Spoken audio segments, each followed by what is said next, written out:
Hello and welcome back to the channel, welcome back to the vlog, welcome back to the car, welcome back to Cornwall, welcome back to midsummer, and welcome back to a lovely summer's evening. I'm driving home from work. I've just been to the supermarché and well, I wouldn't normally be recording a vlog on a Thursday afternoon, but there is going to be a change that happens at the weekend, and that change is going to affect everyone in the United Kingdom, whether they want it to or not. Specifically everyone who uses the internet, for you see, the Online Safety Act takes force at the weekend, so either on Saturday or Monday. I'm not entirely sure. There's a lot of things that I'm not entirely sure about, but basically the act states that for everyone in Great Britain, so that's England, Ireland, Scotland and Wales, if you are on the internet and you are seeking to access adult or adult type material, you will need to go through robust age verification. What does that mean? Unfortunately, the government has only laid down the law, but they themselves don't quite know what that means. It is up to the website owners to have a duty of care.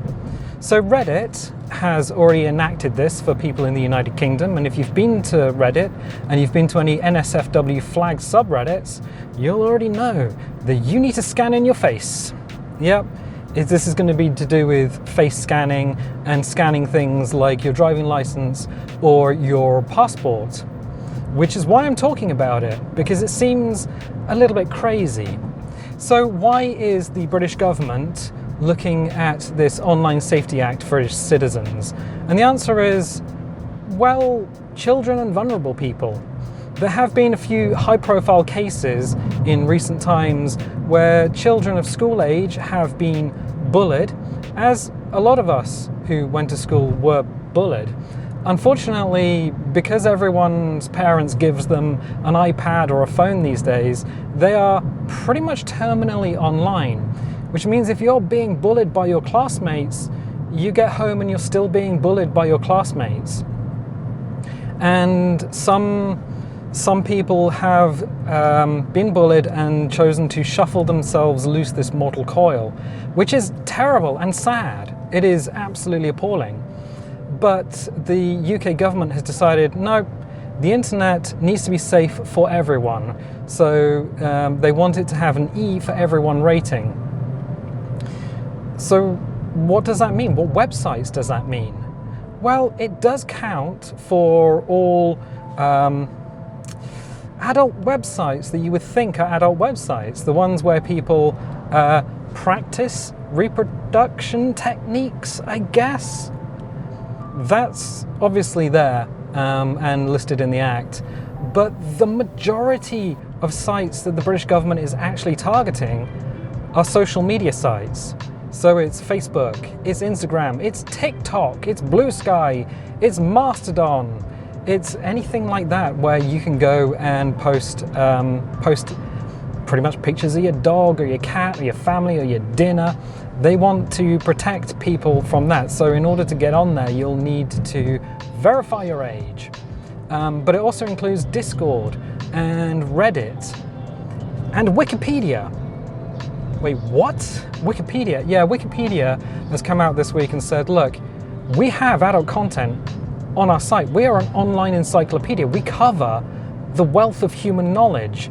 We cannot be expected to filter our content for the people of Great Britain. So there is possibly a limited version of Wikipedia that the British people will have, and there's not going to be the possibility to age verify on there because age verification systems cost money. You keep talking about these age verification systems, my dude. What are they and how do they work? Glad you asked. So I was on Reddit last night, and I tend to go to gaming subreddits, which is not surprising because this is a gaming channel. And I was on a gaming subreddit last week, and this week I have no access to it. I'm logged in with my account, but Reddit is like, no, you're gonna have to verify your age.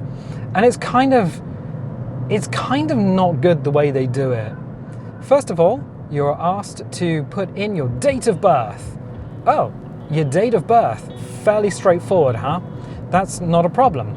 Everyone has an age, everyone has a date of birth, so put it in. And then it takes you from Reddit to a different website, to a security broker's website. And I'm like, uh-oh, scaredy-os. And then it asks you, hey, we need to verify your age.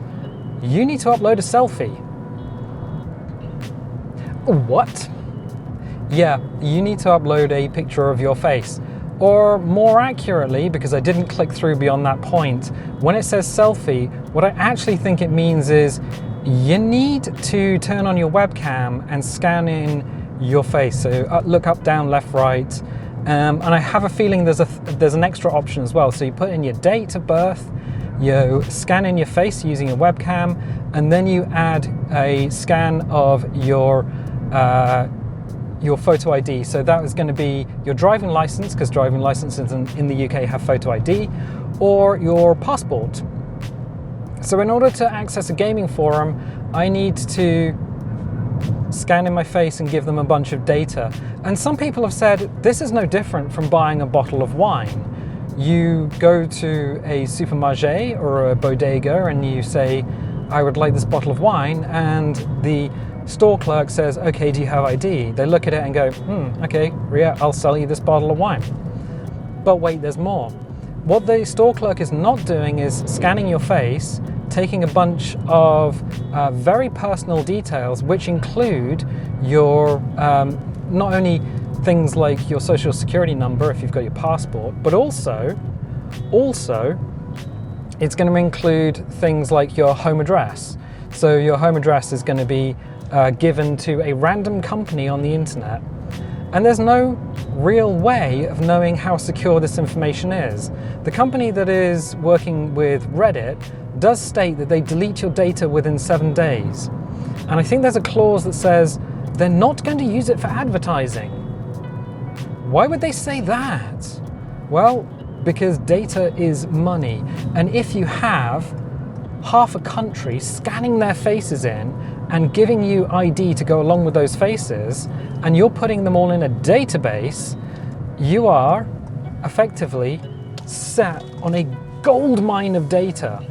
That is huge amount of data, and that is very valuable. It's valuable in a number of ways. It's valuable because, well, if you want to use it to train AI, you have models of an entire country's worth of faces. Someone's going to want to buy that, or more accurately, someone's going to want to steal that. And then you've just got a bunch of personally identifiable data in driving licenses and passports. Again, valuable data that someone is going to want to steal. And it does happen.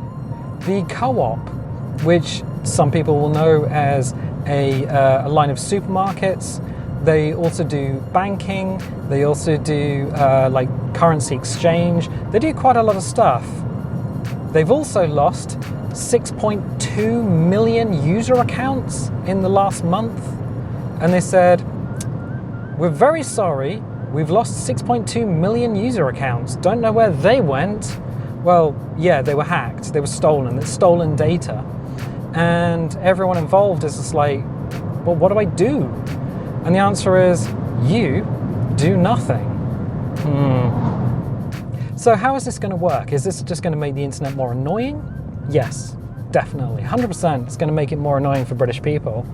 Certain websites are exempt. So journalists, any website with journalistic integrity will be exempt. So you will not need to scan your face in if you want to look at war zones or famines on the BBC News. That's going to be kept open for everyone, which is kind of weird, I think. Is it going to affect the children themselves who we are protecting? No, it's not. No. I used to work in a school. I worked in a school for 12 years as tech support, and we had filtering on the internet. We had two levels of filtering. We had something called Smooth Wall, which was an active filter list, and we could toggle certain like categories on and off on there, like guns and violence and things. So we could toggle various categories on, and that was updated constantly. And then we also had a manual filter list which we added to over the years. And our filter list for our site was somewhat famously in the area the largest filter list of any school. I think in England. It's ginormous, it was huge. And when we talked to our RSP, they were like, yeah, it's a wonder you can get on anything. So given that we had a hugely robust filtering, the kids were constantly trying to find ways around it. They were constantly trying to defeat it. And when one kid had found a way around it, everyone else knew, not in hours, not in days, not in weeks, not even in years, but in minutes. In minutes, they would all be using the same exploit to get around things. Now, back then it was called proxies. They would use a proxy to get around filtering, because that is essentially like a VPN, but it's a single computer. And there are a bunch of free proxies, probably still are a bunch of free proxies on the internet. The animal proxies. They're free because they obviously scan all the data that goes through, but if you're trying to get on video games instead of doing your English lessons, then, oh, it's a train. I haven't seen a train along this road, I haven't seen a train along this road. It's a Hitachi E800. Cool.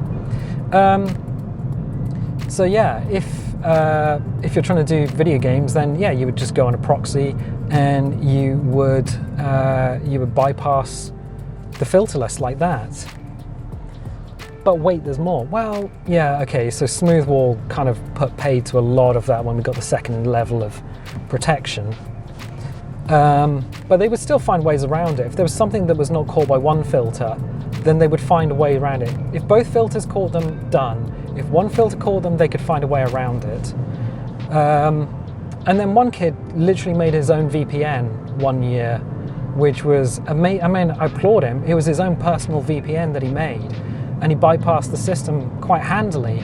And then I just added his home computer to the filter list using an IP and port number. And he complained bitterly on the hacking forums he was part of. But yeah, when it comes to defeating this Online Protection Act, I imagine what's going to happen is everyone's just going to use a VPN. And I've heard the argument, well, kids can't buy into a VPN because they don't have credit cards. They don't, but the parents do. And if they want to get on Roblox or TikTok or whatever that is suddenly filtered, then they're going to do it because their parents are going to pay for the VPN. Absolutely, 100%. So either that or they'll just use a free VPN, and kids are not going to worry about their data being scraped or stolen because kids just want to get on and do funny dances on TikTok. Are you going to use a VPN? Oh, that is maybe. I can see it happening. One of my friends does actually have use of a VPN, and what you can do is you can just set your location to somewhere outside of the UK if you want to access these sites. Not a problem. I just want to know if once you've been on the site, whether it geotags your account, say Reddit, and then you still have to age verify, or whether you can use a VPN and it's just like, okay, cool, you're outside the country. So before getting one, I'm going to have to look into that. It's something I've known that's going to be coming for a while. I don't know how it's going to affect the channel, because I don't know if I'm going to have to like age verify for uploading to Twitter or X, or uploading like video stuff to Discord, or uploading stuff like sharing the video files. I don't know. I don't know if I'm going to have to age verify for going on YouTube. The penalty is £18 million, or 10% of your annual global revenue, whichever is largest, which is a huge amount of money. And because British law is based on precedent, the first court case will have to be the full 18 million. It will have to be a circus. It will have to be a big one. because all other cases after that use that first case as precedent. So yeah, interesting time. I don't know what's going to happen. I don't know what's going to happen next week. It's going to be a new internet, safe for everyone. Is it going to stop people from attacking each other? No. Is it going to keep kids safe? No. Not from other kids, certainly. I mean, kids bully each other. It's something that's happened since, well, time immemorial. Oh wow, there's a lot of people here. And a double-decker bus. Wonderful. Is it going to be more annoying? Certainly. And are we going to have to pay to work solutions around it? Yeah, possibly. Good. Well, I'm in the middle of the countryside and I'm in a traffic jam. That's about right for summer. I'm going to leave it here for the time being. If you like this video, definitely leave a little like, leave a subscribe if you haven't subscribed already. If you are British and didn't know about the Online Safety Act, I would recommend going and looking it up. Like, absolutely go and see how this is going to affect you. Cool. Yeah, leave a like, leave a subscribe, and I'll tell you what, I'll catch you next time.